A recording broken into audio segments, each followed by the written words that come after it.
So David, I was thinking that what might be very interesting for us to explore are two very relevant topics.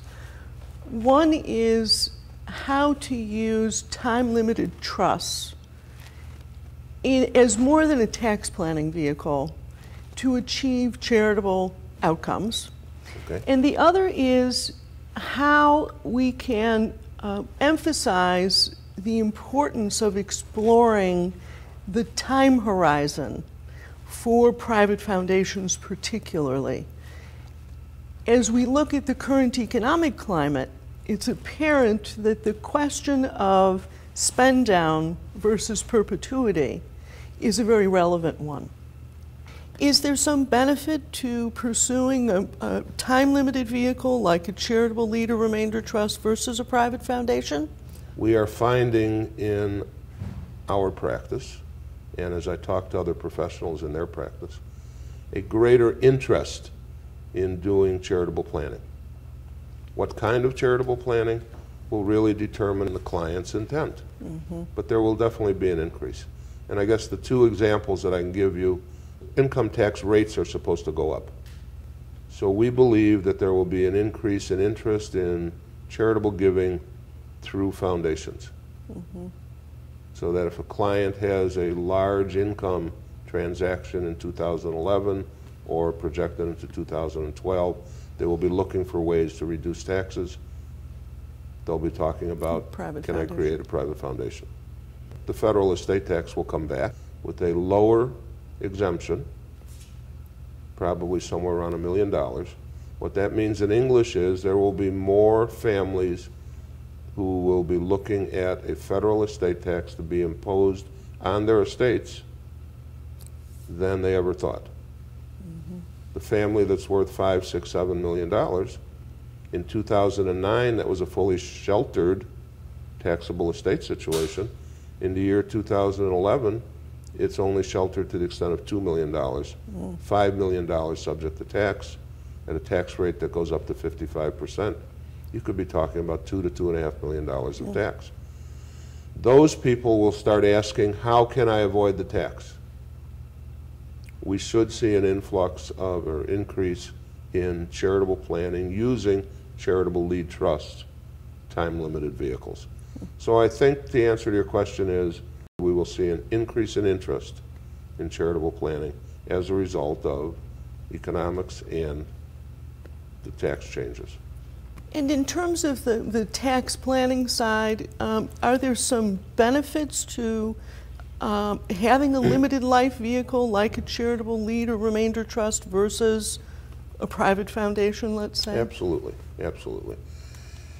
And if you were a client and I was sitting down to talk to you about this, I would say to you, what are you hoping to accomplish and what are you willing to do with your wealth? And what I mean by that is, are you willing to make a gift that doesn't involve your family? Are you willing to make a gift to charity and, maybe this sounds harsh, but deprive your family from that same wealth?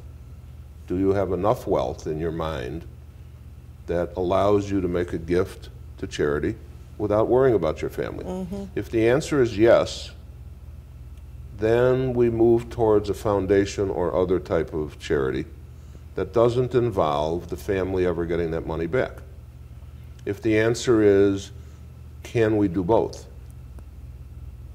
Because I've accumulated wealth, but I would like my family to participate, then we begin looking at charitable lead trust, charitable remainder trust, because those by definition, and I don't want to make this a technical conversation, but by definition, those types of gifts are called split gifts, where you're actually splitting the benefits between charity and family.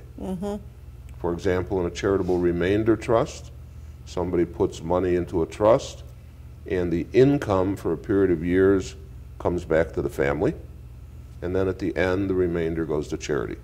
Charitable lead trust happens to be just the opposite. Put money in a trust, for a period of years income goes to charity, at the end of that period remainder goes to the family. Right. So whatever the client wants to accomplish will really lead us down the road as to whether we're going foundation, perpetual, in perpetuity, or whether we're going charitable trust, time-limited vehicles. And we can get back to that in a moment, because as we both know, there are opportunities for clients, for donors, to pursue a time-limited foundation as well. That there are a multitude of ways of approaching foundations, but all starting with, as you said earlier, David, donor intent. The question of time with regard to a charitable vehicle is directly related to impact, results, involvement, and next generation.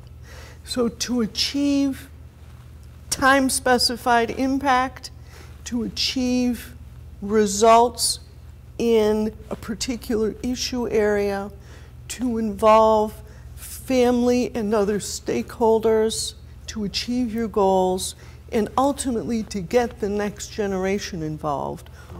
All of that is at play in the decision about time horizon for any charitable vehicle. And the involvement of the donor. To what extent is the donor interested in being involved beyond simply writing a check?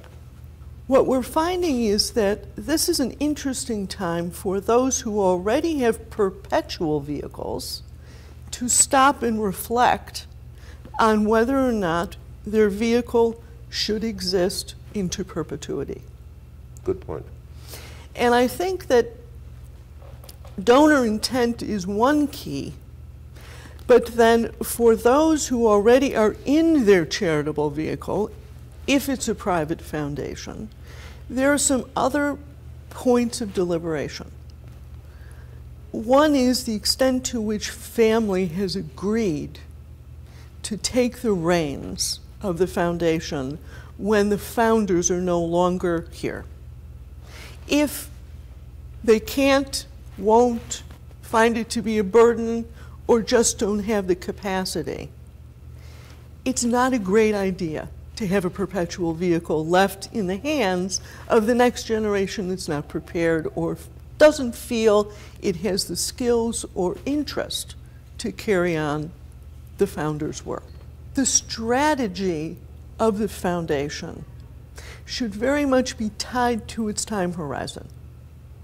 For example, if today a very timely topic is climate change, if you're interested in thwarting climate change, to have a foundation that'll exist 50 and 100 years from now and isn't investing dramatically now in renewable energy sources, in policy reform, in helping the developing world to adapt to climate change, your real mission and impact is going to be limited if you're sort of stringing out the distribution of charitable dollars over 50 and 100 plus years.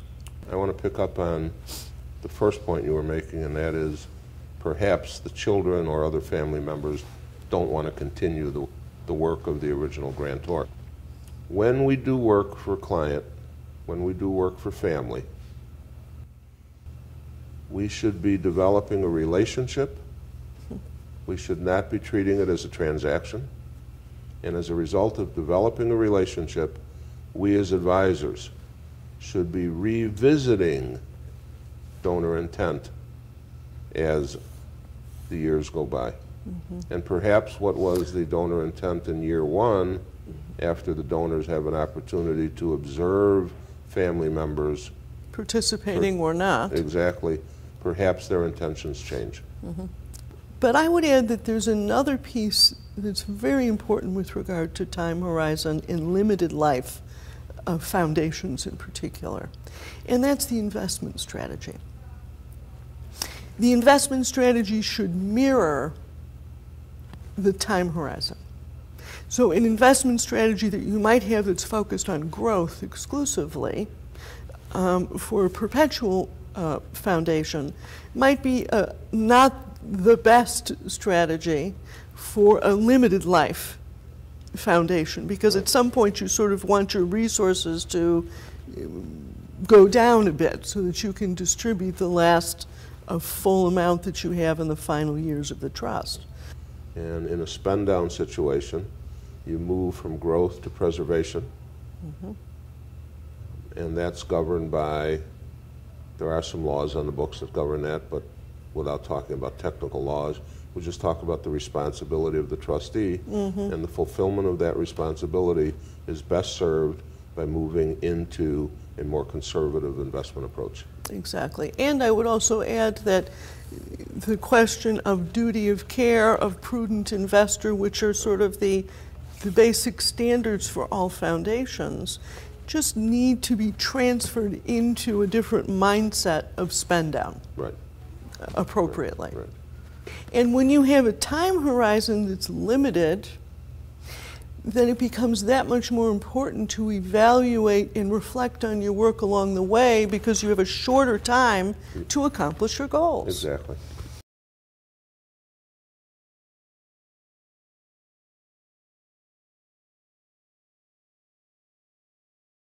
You and I have had the opportunity to work together for 10 years now with the Daniel Kaufherr Charitable Trust. It's been a wonderful journey, both professionally and I think out in the world, in terms of the impact that the trust achieved during its finite life.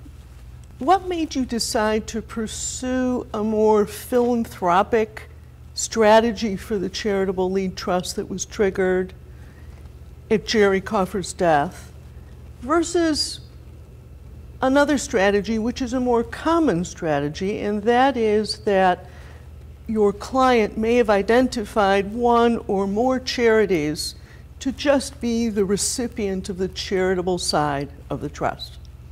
He asked me to serve as a trustee of his trust, but unfortunately he died without giving me any direction. So if you can recall, the very first time we met, I explained that to you, and what you said to me was, David, as a trustee, you're going to step into the shoes of your client. And so I have to learn through you what your client's intent was. Over the 10 years that we were able to work together, and I was able to meet all of these grantees, it was very rewarding to see how they reacted to what we brought to their table. That we brought more than a check, that we brought interest, that we brought feelings, and that the trust was able to bring somebody of your background with me and allowed them to pick your brain, so to speak, and obtain additional knowledge. And that was not something that they were accustomed to. So the kind of frank partnership that was developed was really one of the most special takeaways. If I can be so bold as to quote somebody else, Confucius said, "If you tell me, I will forget. If you show me, I will remember. But if you involve me, I will understand." For a number of years, we used Kaufherr support to really codify the way we were looking at our work. They have encouraged us to think big. They really ask us questions that cause us to think, where are we most effective? A funder who funds both direct service and policy work has information about what's going on the ground, what the problems are, and that's gold to us.